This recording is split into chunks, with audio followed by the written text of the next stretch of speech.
Assalamualaikum warahmatullahi wabarakatuh. Allahumma sholli ala Muhammad wa ala ali Muhammad.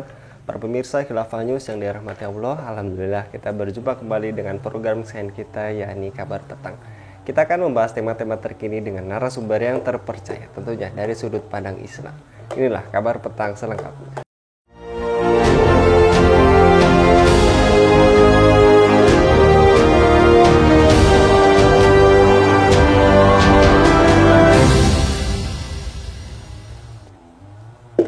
Perusahaan asal Cina Xinyi Group akan membangun fasilitas hilirisasi pasir kuarsa atau pasir silika di kawasan Pulau Rempang, Kota Batam, Kepulauan Riau. Hal ini merupakan perwujudan dari investasi Xinyi Group di Indonesia dengan nilai investasi mencapai 381 triliun rupiah hingga tahun 2080.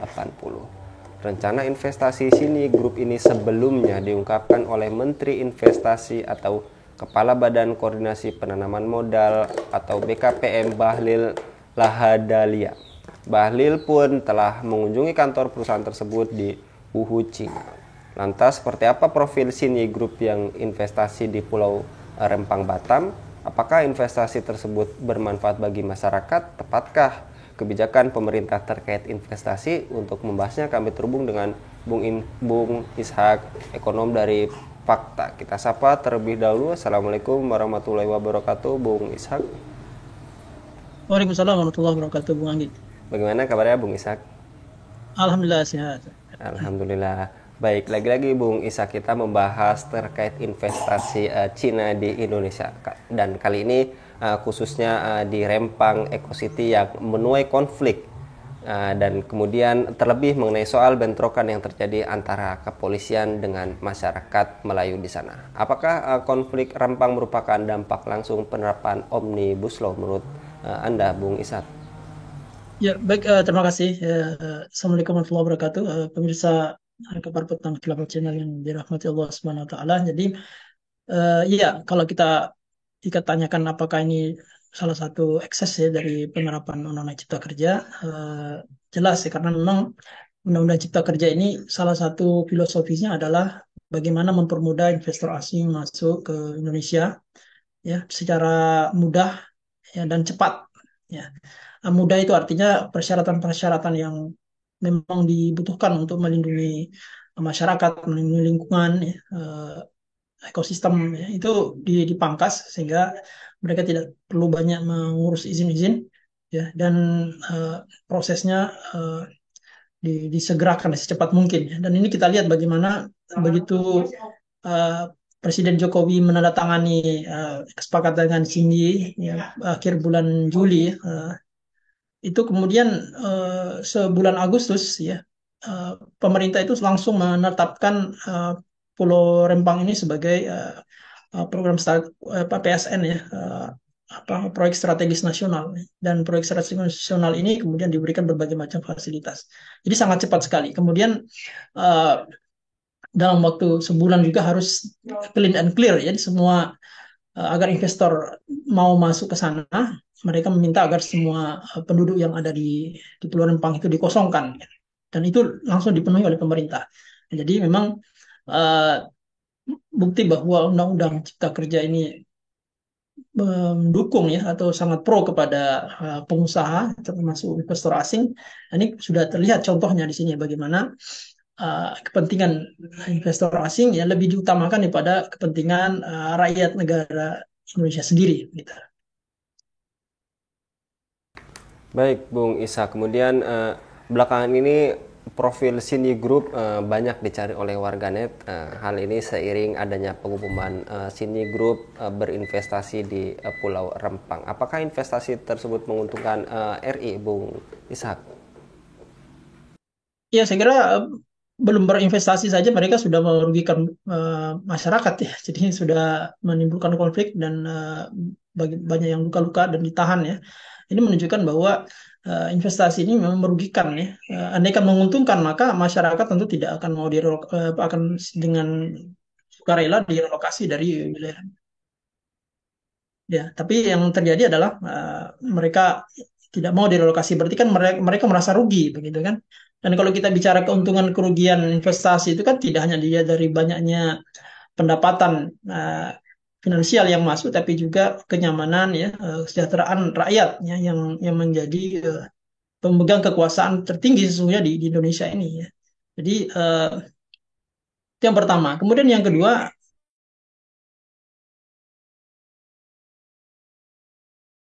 orang atau pemilik mengatakan bahwa dengan investasi asing ini akan mendorong pertumbuhan ekonomi, menciptakan lapangan pekerjaan dan kemudian bisa meningkatkan pendapatan negara lewat pajak ya. Ini saya kira juga hipotesis yang dalam beberapa tahun terakhir ini tidak terbukti ya, karena investor asing ya, khususnya dari Cina ini mereka membawa tenaga kerja. Nah, sehingga kalau misalnya dikatakan bahwa akan ada penyerapan 300.000 tenaga kerja selama 60 tahun ke depan ya atau 80 tahun ke depan ya, maka ini yang belum tentu benar juga ya, karena buktinya di beberapa kawasan investasi nikel di Sulawesi Tenggara ya, Sulawesi Tengah dan juga di Maluku ya, justru yang tenaga kerja ini didatangkan dari Cina begitu ya. Nah, kita juga khawatir bahwa nanti Pulau Rempang ini juga akan dipenuhi oleh tenaga kerja dari Cina, apalagi dengan undang-undang Cipta Kerja ini, tenaga kerja asing itu lebih mudah ya berikan fasilitas untuk masuk ya ke suatu negara, untuk ke Indonesia untuk bekerja gitu. Tidak seperti dulu ya, undang-undang ketenaga kerjaan itu yang sangat ketat mengatur masuknya pekerja pekerja asing gitu. Itu yang kedua ya. Kemudian yang ketiga, saya kira juga uh, kalau dikatakan bahwa investasi uh, dimentahkan oleh realitas investasi insentif ya kepada investor asing, maksudnya yang masuk ke PSN ya. Proyek strategis nasional ini biasanya insentifnya gila-gilaan ya. Jadi yang paling ditunggu yang paling besar ya pengaruhnya bagi investor itu adalah tax holiday ya. Tax holiday ini semakin besar investasi yang ditanamkan di Indonesia, maka semakin lama dia mendapatkan tax holiday ya. Kalau bahasa awamnya tax holiday itu ya libur membayar pajak gitu. Jadi dia dalam beberapa tahun itu tidak membayar pajak. Nah, dan itu ada skala-skalanya ya. Kalau misalnya dia berinvestasi sampai 5 triliun ya, dia bisa sampai 5 tahun gitu. Nah, kalau 5 triliun sampai 10 tahun, 10 triliun dia bisa sampai 10 tahun. Ya. Sampai kemudian kalau di atas 20 triliun ya, dia bisa sampai 20 tahun lebih gitu. Dan investasi uh, Xinjiang ini kan sekitar 11 miliar ya, 11,6 miliar ya US dollar ya. Nah, ini berarti sudah lebih dari 100 ke 180 triliun ya. Jadi luar biasa besar. Jadi artinya selama 20 tahun ke depan ya, kalau mengikuti insentif fiskal yang diberikan oleh pemerintah pada investor-investor asing lainnya ya yang masuk ke PSN selama 20 tahun ke depan ya, Xinjiang ini tidak perlu membayar pajak pertambahan nilai. Nah, lalu pertanyaannya, apa keuntungannya bagi Indonesia? Begitu kan? Kalau dikatakan bahwa investasi asing ini akan mendatangkan keuntungan, ya sudahlah tenaga kerjanya berpotensi juga dari asing ya, dan perlu kita ketahui bahwa pabrik kaca dan solar panel ini kan padat modal ya, sehingga kebutuhan tenaga kerja itu sebenarnya relatif rendah gitu dibandingkan dengan pekerja-pekerja industri yang padat modal ya, seperti tekstil ataupun alat kaki tidak dapat ya. Kemudian juga pajaknya juga belum tentu ya, bahkan masih sangat lama sekali didapatkan ya. Nah, kemudian yang tiga juga, yang keempat yang paling berbahaya menurut saya juga adalah kerusakan lingkungan ya. Kita ketahui bahwa investor-investor asing ya, khususnya Cina, itu sangat tidak peduli dengan masalah AMDAL gitu. Jadi mereka mengoptimalkan, mengeksploitasi ya, investasi ya, daerah investasi mereka dengan mengabaikan aspek lingkungan, dan itu sudah kelihatan bagaimana smelter-smelter yang ada di Morowali ya, di Konawe ya, kemudian di Halmahera itu dengan waktu yang sangat cepat ya mengalami kerusakan gitu. Nah, jadi ini yang juga akan ditimpakan atau akan terjadi di Pulau Rempang nanti ini. Jadi ketika mereka berinvestasi, mereka akan mengolah ya pasir silika di situ ya, kemudian memberikan dampak terhadap lingkungan ya, misalnya kerusakan, memberikan pencemaran terhadap air di situ ya, laut di situ, sehingga nelayan akan tidak bisa melaut gitu. Belum lagi dampak secara kesehatan gitu. Nah, ini dampaknya sangat panjang sekali gitu. Nah, dan ini yang kita khawatirkan juga akan terjadi di investasi Rempang Eco Park ini. Saya kira itu ya, banyak beberapa kerugian-kerugian kalau ini dilanjutkan gitu, dengan asumsi pola investasinya itu sama dengan investor-investor asing Cina yang selama ini sudah eksis di Indonesia. Begitu, Bung Anggi. Baik, kemudian Bung Ishak, kebijakan pemerintah seakan menjadikan investasi asing merupakan keharusan gitu. Ya, dipandang menjadi salah satu sumber utama dalam mendorong pertumbuhan ekonomi. Apakah membuka dan membebaskan pintu ekonomi mereka serta memberikan tempat senyaman mungkin bagi para investor asing sebagai kebijakan berbahaya? Jika memang dikatakan berbahaya, di mana letak berbahayanya, Bung Ishak? Ya, saya kira seperti yang saya sampaikan tadi ya. Jadi investor asing ini tujuan utama mereka itu mendapatkan keuntungan sebesar-besarnya gitu.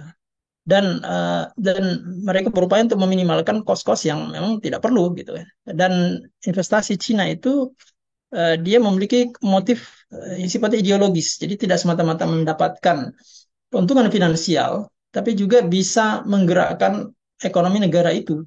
Ya, salah satunya tadi, ya mereka mensyaratkan ketika mereka berinvestasi, maka mereka juga harus membawa tenaga kerja dari sana. Kemudian eh, barang modal yang digunakan untuk membangun industri di situ juga berasal dari negara mereka. Gitu.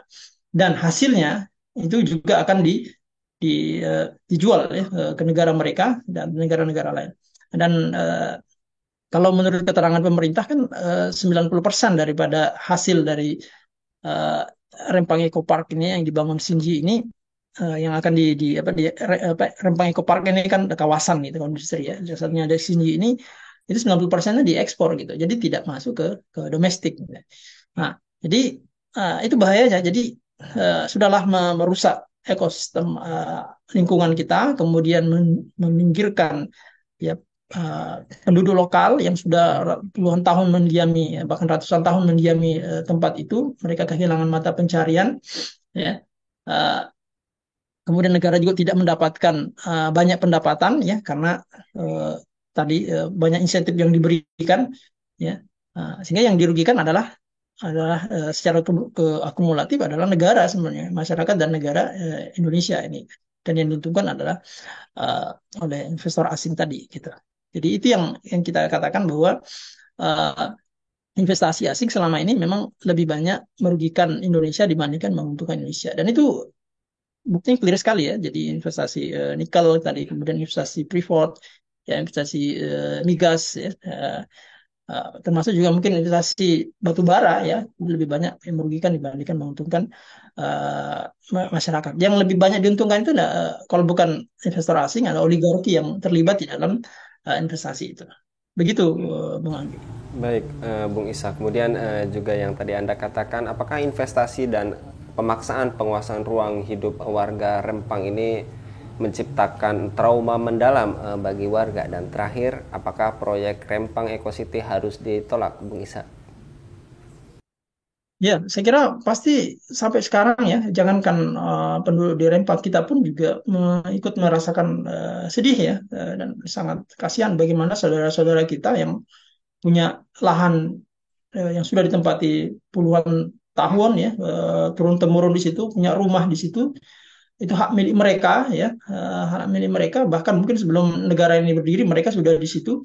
Ya, kemudian ada negara, pemerintah dalam hal ini demi kepentingan satu perusahaan yang bernama Xinjiang ini, kemudian dengan uh, mudah, ya, dengan ringan tangan mau menggeser mereka, mau mengusir mereka dengan cara paksa ya. Pasti secara naluri ya Gorizul Bako siapapun ya, bukan hanya mereka yang menjadi pemilik, kita pun juga masyarakat ini eh, merasa tidak menerima ya perlakuan pemerintah yang dengan sewenang-wenang mau memaksakan kepentingan asing ini ya kepada rakyat gitu.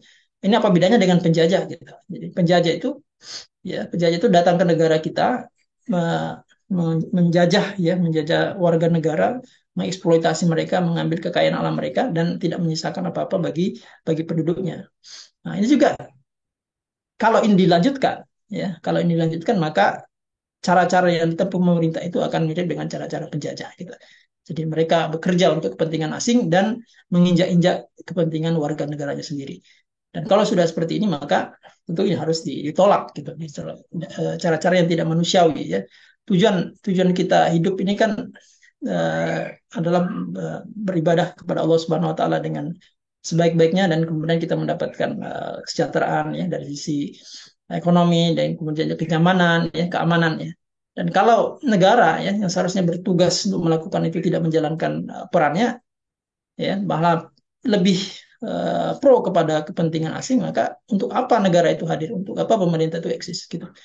Dan saya kira ini menjadi salah satu konsekuensi ya di Indonesia ketika kita menerapkan sistem kapitalisme yang memang rezim atau penguasa itu memang diangkat ya oleh oligarki-oligarki ya mereka lebih menghamba kepada oligarki daripada kepada rakyat.